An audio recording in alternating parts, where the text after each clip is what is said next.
Hello, it's Jerry Ward back with Dr. Dilorenzo, Thomas Dilorenzo. If anybody wants to call in and talk to him, the number is 866-884-8255. It's toll-free, so call in and ask him a question. Tom, the next issue that I want to go into is Lincoln himself. And I want folks to understand, everybody thinks he's the backwoodsy guy who grew up in poverty and just was a folksy man of the people, but that's not quite the complete story on Lincoln, is it? No, that's sort of the opposite of the story on Lincoln. He was a wealthy railroad industry lawyer. He represented the Illinois Central, which at the time was one of the biggest corporations in America. He represented all the major railroads in the Midwest, and he was so prominent that a man named Erastus Corning offered him a job of general counsel of the New York Central Railroad in 1857. He turned it down, and Lincoln was also a real estate speculator, and one of the stories I tell in my book is that he bought some land in Council Bluffs, Iowa, in the late 1850s, and he bought it there because an engineer friend of his named Grenville Dodge told him it would be a good place if they ever started building a transcontinental railroad. It would be a good place to start it, to be the eastern terminus of it. And a couple of years later, after he became president, one of his first items of business was to call a special session of Congress to get the Pacific Railroad bill enacted. And it took them about a year to hammer it out. But when it was enacted, it gave the president the right to determine the eastern terminus of the transcontinental railroad. And would you like to make a guess where he chose to start building the railroad? Well, I would say it was probably where he was going to make big bucks. In Council Bluffs, Iowa. It was right, where he had invested in the real estate, and he must have made a huge fortune in that. And so Lincoln traveled in a private train car, courtesy of the Illinois Central, with an entourage of Illinois Central executives. I was in Springfield, Illinois last year, and if you visit Lincoln's home in Springfield, Illinois, it's in a part of town. There's an old historical marker that they call it now Old Aristocracy Row. So he was considered the aristocracy of Illinois, and his house was the very biggest house on Old Aristocracy Row, and his law office was literally about 30 paces from the state capitol building, which still stands, the old state capitol building in Springfield, Illinois.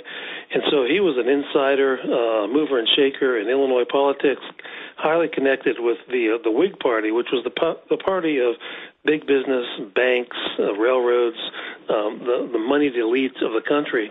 And he was a Whig much longer than he was a Republican.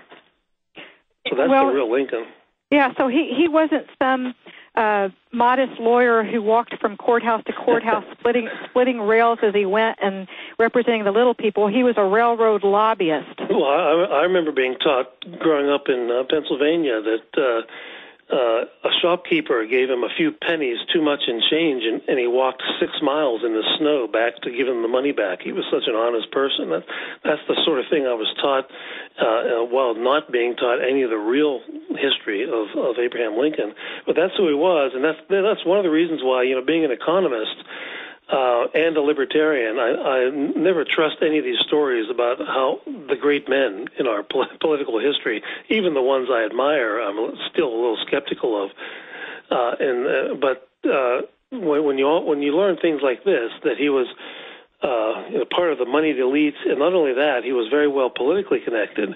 And if you look at his history in politics, he spent almost his entire political career trying to lobby or agitate for policies that would benefit primarily northern businesses, such as the steel industry, who wanted protection from international competition with high tariffs.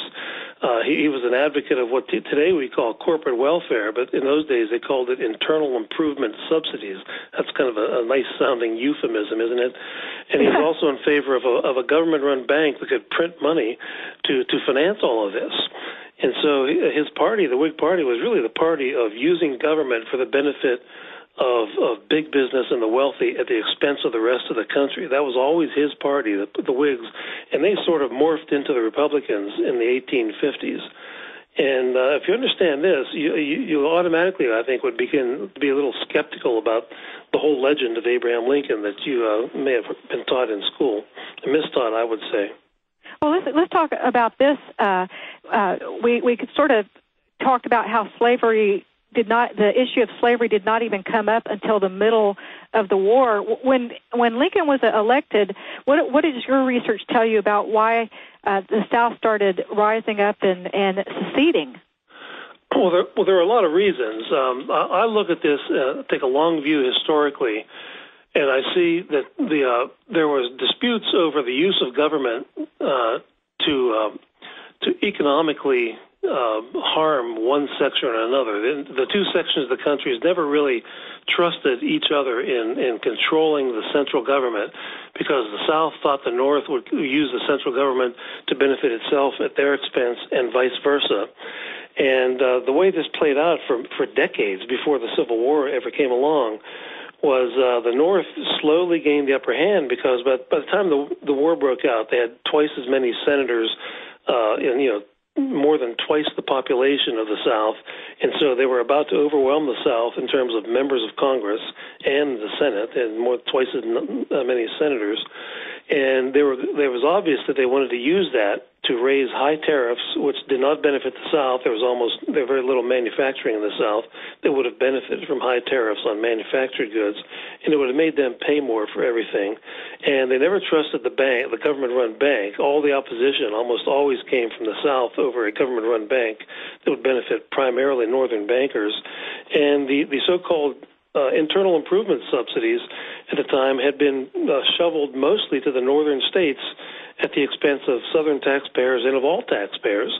And so there was this issue of economic exploitation, using the government for economic exploitation. And the way slavery came in by 1860 was the Republican Party opposed the extension of slavery, but not Southern slavery. They opposed the extension of it into the territories. And the reasons they gave, the official reasons they gave, were not moral reasons. They were political and economic. One, they wanted to protect white laborers from competition for jobs. And two, if slaves were brought into the new territories, which they really weren't, I don't think they had much of an opportunity to do. They wouldn't have done that. Economically, it would have been a bad idea. But if they had, they would have inflated the congressional representation of the Democratic Party, which was predominant in the South, because of something called the 3/5 clause of the Constitution. Every 5 slaves counted as 3 people for purposes of determining how many members of Congress each state would have. So the Republicans said, now wait a minute, if you allow slavery into the new territories, the Democrats will have the upper hand in politics, and we will not be able to raise our tariffs. They literally said things like this. And so it was not a moral reason they opposed the extension of slavery as much as an economic reason. And as I said earlier, Lincoln himself orchestrated and pledged his support for a constitutional amendment that would have enshrined slavery in the Constitution. Here, it's right in his first inaugural address, and anyone listening can look it up online and read it. Well, I thought the most appalling part of your book had to do with what Lincoln tried to do with some of the free blacks. He got some of the black leadership in his office and basically wanted to ship them out to colonies in Africa or South America. Yeah, that's one of the bizarre things about Lincoln that most Americans don't seem to know about. Even when he was in the Illinois State Legislature, he was a manager of something called the Illinois Colonization Society, which sought to use state tax funds to deport the small number of free black people out of the state, and they did do some of that.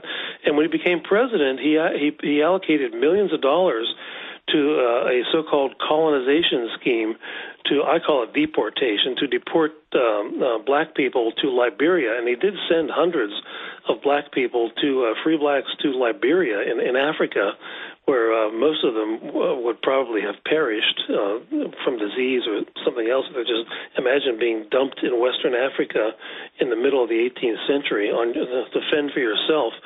And it was sort of his lifelong goal. He in his speeches that I quote, he goes on and on about how it's much more natural for the Africans, as he called them, to be in their native clime, and he used very flowery rhetoric like this. And even during the war, he actually proposed buying slaves in some of the border states, but then immediately deporting them to Central America, Africa, Haiti, somewhere, anywhere but here. And so as soon as he had the power to do so, he started doing these things, and he apparently believed that it was impossible to have a multiracial society. And of course, history has proven him wrong, but that was his belief. And I'm not making this up. Anybody can read his own speeches. Read the Lincoln-Douglas debates where he talks about colonization, and anyone can read those online also. Well, he even wanted to send some of them to work the mines, I think, in Panama. Yeah, that was one of his schemes. In my book, Lincoln Unmasked, I have one short chapter that talks about him inviting a number of free black men into the White House and asking them to lead by example and leave the country. And in the course of this kind of discussion, he mentioned Panama as a possibility where the coal mining interests that were going to be fueling the American manufacturing engine would be needing a lot of coal, and it would take a lot of people to dig all that coal. And so he was suggesting to these black men that they should become coal miners in Panama, and they wisely said no thanks. so that didn't work out. Well, what did true anti-slavery advocates think, like Lysander Spooner? Why don't you tell everybody a little bit who that was and what he thought of Lincoln? Lysander Spooner is kind of a strange name. He was a pretty well-known Massachusetts abolitionist. He wrote books in the 1840s as sort of a instruction book on how juries in the North can nullify the Fugitive Slave Act. And this was a federal law that compelled northern states to capture runaway slaves. And Lysander Spooner was a champion of getting juries to nullify this law in the northern states, and he was a celebrated abolitionist. He was given all sorts of awards. He was sort of a hero of the legal community and among the abolitionists of the North. And in my book, I discuss these really fiery letters that he wrote to William Seward, the Secretary of State, and Charles Sumner, the well-known senator from Massachusetts, really calling them out and just excoriating them and the whole Lincoln administration for creating this unnecessary war. And he thought it was unnecessary because he wrote another book called The Unconstitutionality of Slavery, which was a roadmap for how to peacefully and constitutionally, using the Constitution, to end slavery. And so he wrote Sumner and Seward just excoriating them for not taking his advice and not ending slavery a peaceful way, but sort of latching onto it in the middle of the war and using the slaves essentially as pawns in a war that really had nothing to do with them. You know what that sounds like to me? It sounds like Ron Paul's Sanctity of Life Act that would so easily overturn Roe versus Wade that nobody would support. Here, you had a blueprint that Lysander Spooner provided to deal with slavery, and Ron Paul gives us a blueprint to deal with abortion, and all the so-called hypocrites in politics ignore it.